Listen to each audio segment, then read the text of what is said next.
আজ আমি আপনাদের দারুণ স্বাদের ডিম পরোটার রেসিপি বানানো দেখাবো। প্রথমে একটা মিক্সিং বোল নিয়েছি। এখানে আমি 1.5 কাপের মতন দিয়ে দিলাম আটা, অল্প একটু লবণ আর দিয়ে দিলাম চিনি আর সাদা তেল। খুব ভালো করে মিশিয়ে নিলাম। এখন একটা ডিম দিয়ে দিলাম আর কিছুটা পরিমাণ দুধ দিয়েছি। খুব ভালো করে মিশিয়ে ডোটা রেডি করে নিতে হবে। এবার দুটো ডিম, অল্প একটু লবণ আর কুচনো পেঁয়াজ, অল্প একটু কুচনো ধনেপাতা আর অল্প একটু লঙ্কার গুঁড়ো দিয়ে খুব ভালো করে মিশিয়ে নিলাম। এক সাইডে রেখেছি।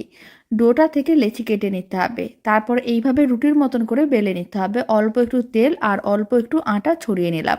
তারপরে এইভাবে একটা সাইড কেটে রোল করে নিতে হবে। আবারও লেচির মতন করে বেলে নিতে হবে।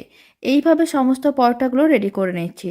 তারপরে তাওয়ার মধ্যে দিয়ে উল্টে পাল্টে শুকনো খোলায় ভেজে নিতে হবে আর অল্প অল্প তেল ব্রাশ করে প্রথমে হালকা লাল করে ভেজে নিতে হবে। তারপরে ডিমের মিশ্রণটা দিয়ে উল্টে পাল্টে ভেজে নিলেই কিন্তু ডিম পরোটাগুলো একেবারেই রেডি।